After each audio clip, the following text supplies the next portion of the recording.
మహిళల ఆర్థికంగా ఎదగాలని ఆదిలాబాద్ మున్సిపల్ చైర్పర్సన్ బండారి అనూష అన్నారు. ఇక పట్టణంలోని మున్సిపల్ కార్యాలయంలో మెప్మా ఆధ్వర్యంలో జరిగిన రుణమేళా కార్యక్రమానికి ఆమె హాజరయ్యారు. మహిళలకు రుణాలకు సంబంధించిన చెక్కులు అందించారు. ప్రజాపాలన ప్రగతి ప్రణాళిక 99 రోజుల ప్రత్యేక కార్యాచరణలో భాగంగా శుక్రవారం ఈ కార్యక్రమాన్ని నిర్వహించినట్లుగా తెలిపారు. ఇక ప్రభుత్వం మహిళల సంక్షేమానికి పెద్దపీట వేస్తూ అనేక పథకాలు తీసుకువచ్చిందన్నారు. ప్రజాపాలన ప్రగతి ప్రణాళిక కార్యాచరణ భాగంలో మన గౌరవ ముఖ్యమంత్రి వర్యులు మహిళల కోసమే చేపడుతున్న కార్యక్రమంలో ఇది నెంబర్ 1 అనుకోవచ్చు.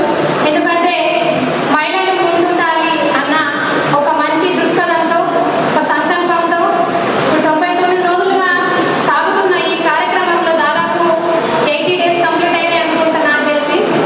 ప్రతి ఒక్క కార్యక్రమంలో మహిళ యొక్క ఇంపార్టెంట్, మహిళ ఏ విధంగా మహిళల్ని ముందుకు తీసుకెళ్ళాలి, మహిళల్ని మనం ఏం పుషప్ చేస్తే వాళ్ళు ముందుకు వెళ్తారు, వాళ్ళ కాళ్ళ మీద వాళ్ళు స్వశక్తిగా పనిచేసే అవకాశం వాళ్ళకి ఏ విధంగా కలిగించాలన్న ఒక మంచి ఆలోచనతో మన గౌరవ ముఖ్యమంత్రి వాళ్ళు ఏ పని చేపట్టినా మనకందరికీ తెలుసు మహాలక్ష్మి పథకం అని. కాబట్టి మహిళలకు ఎంత ప్రాధాన్యం ఉందో ప్రత్యేకంగా నేను చెప్పిన దానికంటే మీ అందరికీ తెలుసు.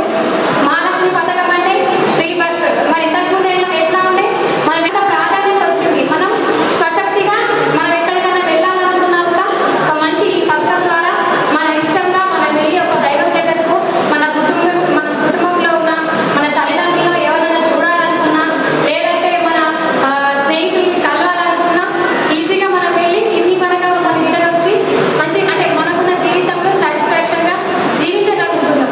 మంచి పథకం. అదేవిధంగా అది కాకుండా ఆడవాళ్ళు ఇది మాత్రం కాకుండా వాళ్ళ కాళ్ళ మీద వాళ్ళు నిలబడాలి, స్వశక్తిగా పని చేసుకుంటే ముందుగా వాళ్ళకి ఎదురయ్యే సమస్యలు ఎలాంటివి ఉన్నా కూడా బతికే అవకాశం, ఎవరి మీద ఆధారపడకుండా వాళ్ళు బతకాలి అన్న ఒక మంచి అవకాశం ఇవ్వాలి అన్న ఆలోచనలో ఈరోజు ఏర్పాటు చేసుకున్నదే ఈ ప్రోగ్రాం.